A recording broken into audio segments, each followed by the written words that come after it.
نہیں دیکھی کس اعتبار سے قاری صاحب قبلہ جا رہے ہیں، اگر کسی کا موبائل گانے بج رہے ہیں، قاری صاحب گزر کر چلے گئے تو کسی کو اتنی شرم تک نہیں آئی کہ ہماری قوم کا ایک امام جا رہا ہے، کم سے کم کچھ نہ صحیح تو اسی کا ادب کر کے بند کر لیتے؟ تمہیں اتنا معلوم نہیں؟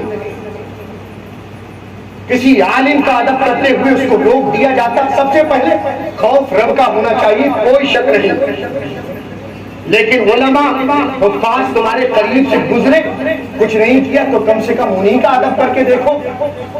تم نے عوامی سطح پر اپنے علماء اور اپنے حفاظ کو رکھا ہے، جبکہ میرے نبی ارشاد فرماتے ہیں کہ کسی بھی شخص نے اگر کسی عالم دین سے مصافحہ کیا تو گویا کہ اس نے سرور کونین سے مصافحہ کر دیا۔ تم نے قدر سمجھی کہاں؟ کسی عالم سے مصافحہ کرنا ایسا ہے جیسے کسی نے نبی سے مصافحہ کر لیا۔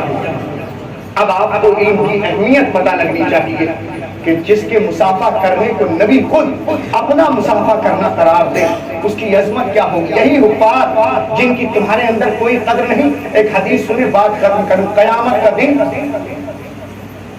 تاکہ آپ کے ذہن کھلے، قیامت کا دن ہے، حضرت قاری صاحب قبلہ، ایک جماعت ہے جن کے سروں پر تاج زرعی رکھا ہوا ہے، وہ گزر رہی ہے، گزر کر چلی گئی۔ لوگوں نے پوچھا کون ہے؟ تو اہل محشر کہنے لگے، آپس میں جب زیادہ لوگ ہوتے ہیں تو گفتگو اسی انداز میں ہوتی ہے۔ کسی نے کہا لگتا ہے نبیین کی جماعت ہے، کسی نے کہا لگتا ہے صالحین کی جماعت ہے، کسی نے کہا لگتا ہے اولیاء کرام کی جماعت ہے، کسی نے کہا لگتا ہے عابدین کی جماعت ہے، کسی نے کہا لگتا ہے متقین کی جماعت ہے۔ جب آپس میں ڈسکس ہو رہا تھا تو قیامت کے دن کی آواز آئے گی، سنو سنو، یہ جو جماعت گزر رہی ہے یہ کوئی اور جماعت نہیں، نہ یہ مسلمین کی جماعت ہے، نہ یہ زکات دینے والوں کی جماعت ہے، نہ یہ عابدین کی جماعت ہے، نہ یہ متقین کی جماعت ہے، نہ یہ نبیین کی جماعت ہے، بلکہ یہ ان لوگوں کی جماعت ہے جن نے دنیا میں رہ کر اپنے بچوں کو حافظ قرآن بنایا ہے، یہ ان کے والدین ہیں جو شان کے ساتھ قیامت میں گزر رہے ہیں۔ یہ وہ ہے قیامت میں جب سب کو کہا جائے گا جنت میں چلے جاؤ، نماز پڑھنے والا جنت میں جائے گا، روزہ رکھنے والا جنت میں جائے گا، عبادت کرنے والا جنت میں جائے گا، زکات دینے والا جنت میں جائے گا۔ لیکن جیسے ہی یہ حفاظ علماء جنت میں جانے لگیں گے، داروغہ جنت کہے گا نہیں، تم جنت میں نہیں جاؤ گے۔ اب ایک کوہرام سا بپا ہے، نماز پڑھنے والا جنت میں، زکات دینے والا جنت میں، عبادت کرنے والا جنت میں، متقین جنت میں، عابدین جنت میں، صالحین جنت میں۔ وہ داروغہ جنت سے کہیں گے ہم کیوں نہیں؟ ہم نے تو قرآن کو حفظ کیا تھا، ہم نے تو تیرے نبی کا دین سیکھا تھا، ہم کیوں نہیں؟ تو داروغہ جنت کی طرف سے جواب آئے گا، سن، نمازی تنہا جنت میں جائے گا، روزہ رکھنے والا تنہا جنت میں جائے گا، عبادت کرنے والا تنہا جنت میں جائے گا، متقی تنہا جنت میں جائے گا۔ لیکن اے حفاظ، اے علماء، تم تنہا جنت میں نہیں جاؤ گے، تمہارے ملنے والوں میں سے وہ 10 لوگ جن پر جہنم واجب ہو چکی ہے، ہاتھ پکڑو اور اپنے ساتھ جنت میں لے کر چلے جاؤ۔ یہ ان کی عظمتیں ہیں، یہ ان کا وقار ہے مولا کی بارگاہ میں۔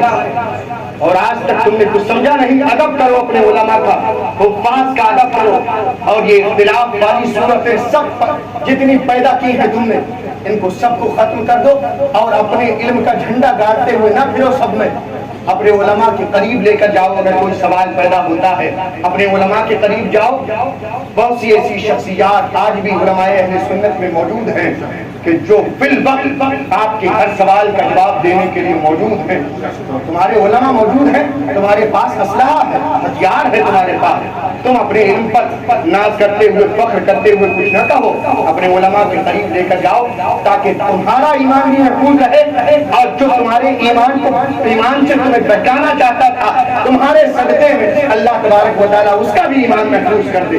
اس نیت کے ساتھ اللہ تبارک و تعالیٰ سے دعا۔ میں پھر اعلان کرتا ہوں، اتنے علماء حفاظ ہیں، اگر سیکھنے کا جذبہ ہو۔ آج مجھے بہت افسوس ہوا اس بات سے، قاری صاحب قبلہ، میں نے نماز کے شرائط پوچھے، نماز کے فرائض کسی کو نہیں معلوم، کوئی بھی ایک بندہ ایسا نہیں ہے جس نے صحیح انداز میں کوئی شرائط گنا دیے ہوں یا فرائض گنا دیے ہوں. جب تمہیں شرائط اور فرائض ہی معلوم نہیں تو تم نماز کیسے صحیح پڑھ سکتے ہو؟ بالکل کوئی چانس ہی نہیں. اس لیے کہ سجدہ سہو وہی کرتا ہے جسے پتا ہو کہ کون سا واجب چھوٹا ہے. اور واجب سجدہ سہو کرنے کے لیے پتا بھی تو ہونا چاہیے واجب ہیں کتنے. پتا کیسے لگے گا؟ واجب چھوٹا ہے اب سجدہ سہو کرنا ہے. اور امام کے لیے تو بہت ضروری ہے. امام نماز پڑھا رہا ہے، اگر اسے معلوم نہیں ہوگا کہ نماز کے واجبات کتنے ہیں تو وہ سجدہ سہو کرے گا کیسے؟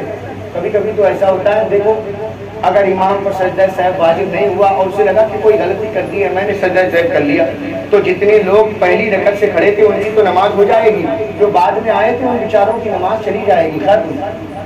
اگر امام پر سجدہ سہو واجب نہیں اور امام نے کر لیا تو جو پہلی رکعت سے امام کے ساتھ کھڑے تھے ان کی نماز سب کی ہوگی، لیکن جو بعد میں آئے تھے سب کی نماز ختم، کوئی نہیں سکتی. تو امام کو بھی معلوم ہونا چاہیے اور آپ لوگوں کو بھی علم دین اتنا حاصل کرنا جس سے ضروری مسائل حل ہو سکے.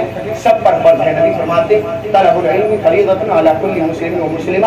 سب کے لیے اعلان ہے آپ جب چاہیں ہمارے پاس آئیں، جب چاہیں نوپاد علماء کے قریب جائیں اور ضروری مسائل ضرور سیکھیں تاکہ کچھ نہ صحیح تو کم سے کم آپ کو نماز پڑھنے کا طریقہ آ جائے. پروردگار عالم سے دعا ہے مولا تبارک و تعالیٰ اس محفل مبارک میں کسی بھی طرح کی آمدن خطا لفظ صدر ہو گئی وہ اپنے حبیب کے سلسلے میں معاف فرمائے.